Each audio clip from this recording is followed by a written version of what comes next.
Hey YouTube, my name is Mactics and welcome to Play by Play, a series where we take a frame-by-frame deep dive on challenging encounters and endgame activities like Grandmaster Nightfalls, break them up into their parts and pieces, and show you exactly how to conquer them with a real-time example. Not only will I give you the steps for success, but I will also show you my thought pattern and decision-making process so that you can take all of this knowledge and more to beat your next Grandmaster Nightfall. So, what qualifies me to give advice on this? Well, one of my favorite things to do in Destiny 2 is Grandmaster Nightfall carries. I have about 500 GM clears, most of which are double carries, and have even helped over 100 Guardians through the Proving Grounds Grandmaster Nightfall this week alone. And if you don't believe me, you can come check out the action live at twitch.tv/Mactics and maybe even run with me yourself. With that being said, let's get into the play-by-play. This episode features the boss room in the Proving Grounds Grandmaster Nightfall. Our team composition is one Well of Radiance Warlock with Phoenix Protocol to safely kill the second wave of unstoppable Incendiors, one Shadebinder Warlock with Eye of Another World, and one Bottom Tree Hammer Titan with Hollowfire Heart, both for good ad clear in the final phase. For weapons, we have Ariana's Vow, Telesto, and Arbalist for exotics, one Nightwatch Scout Rifle and two Auto Rifles, and three Linear Fusion Rifles with Vorpal Weapon. Most of the reasons behind these weapon choices lay in the portions of the strike before the boss room, such as Elemental Shields, Quick Barrier Shield Pops, and so on, but since loadouts are locked in Grandmaster Nightfalls, we don't have the luxury of switching to something else in the boss room.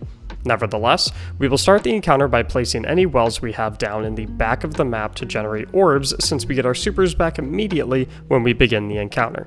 The first stage of the fight will be played in the back of the room, as it has more cover than the entrance, allows you to spawn kill the enemies, and lets you retreat into the oven if you need to. We will start the fight by immediately jumping into the oven to avoid the first barrage of fireballs when the boss jumps out, after which we will have the Ariana's player solo one side while the other two take the other side. Make sure to just barely stand outside of the oven, as being inside it will burn you, while being too far out will put you in the boss's line of sight. We also want to make sure that we aren't too close to the side of the oven close to the boss, otherwise we might get hit by the fireball's splash damage.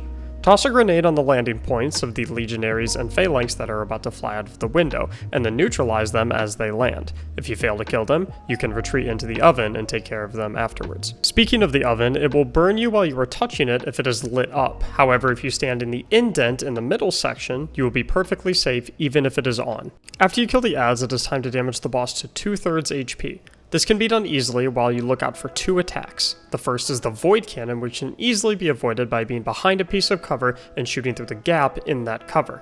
Make sure you're not hugging the cover though, otherwise the splash damage will still hit you through. The second attack is the Fireballs, which can be avoided in two ways. The first is to retreat into the oven, and the second is to utilize the cover to absorb the fireballs. If you are positioned properly, the piece of cover in front of you will eat most of the fireballs, and you should only have to shoot about one or two that will go over it.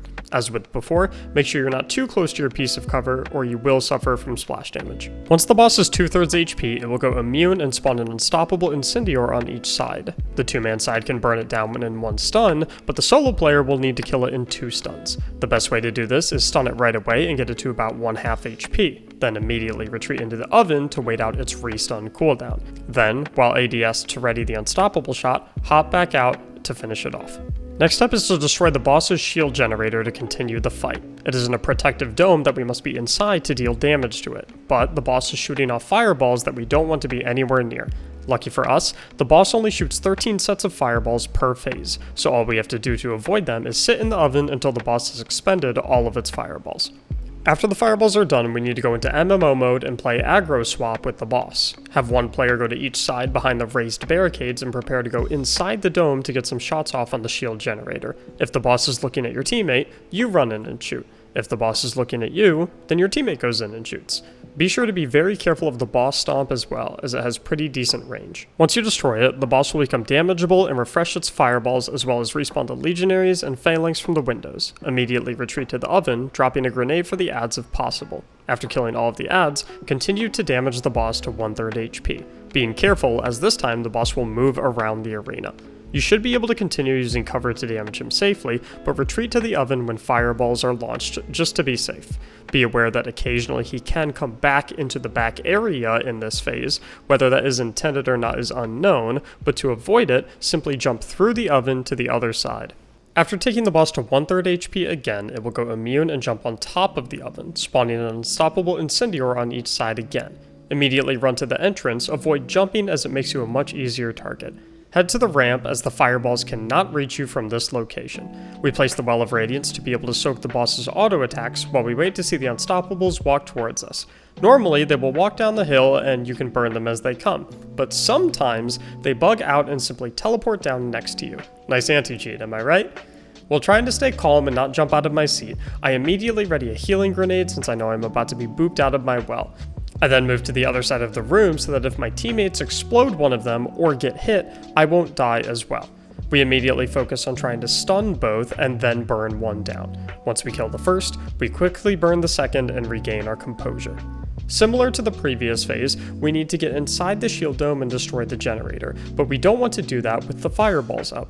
As before, we will simply wait out 13 waves of them until he is out. The beauty of our current positioning is that the fireballs can't hit us from this range. Don't get up and go to the bathroom though, as the boss can still kill you with his void cannon from here. Try to find a piece of cover to use to absorb the attacks, making sure your team is spread out in this area, as being clumped up would mean if one person gets hit, the splash damage will hit the other players and possibly wipe the run. Once the fireballs are done, we move up to the oven zone using the cover as we move up to make sure the boss doesn't have line of sight on us. Then, as with the previous generator, we position on opposite sides of the dome and take turns hopping up to do damage, being very patient and careful. Once the shield breaks, my teammates pop their hammers and Shadebinder to clear out the 2 legionaries and 1 phalanx spawning from each window, while I run back down to the entrance to stay safe while they clear. Once all of the ads are dead, it's just us and the boss. Once again, the boss can move anywhere except for inside the oven. My 2 teammates stay in the back using the oven to go back and forth between sides if the boss pushes them too hard or if the boss shoots fireballs. Meanwhile, I use the staircase as a head glitch to deal damage to the boss. If I pull the aggro of the boss, I make sure to immediately retreat and tell my teammates to regain aggro of the boss, since if the boss pushes me down to the entrance of the room, I have nowhere to hide. By juggling the aggro, being careful, and doing damage when we can, we kill the boss and complete Grandmaster Proving Grounds. If you liked this video, make sure to leave a comment below and let me know what you would like to see on the next episode of Play by Play. Also be sure to like the video and subscribe to the YouTube channel for more content just like this. For more questions, tips, tricks, and even live Grandmaster help, check out my live stream at twitch.tv/Mactics, live every day at 5 p.m. Eastern, or join my Discord server linked in the description below. Thank you for watching, and as always, have a great day.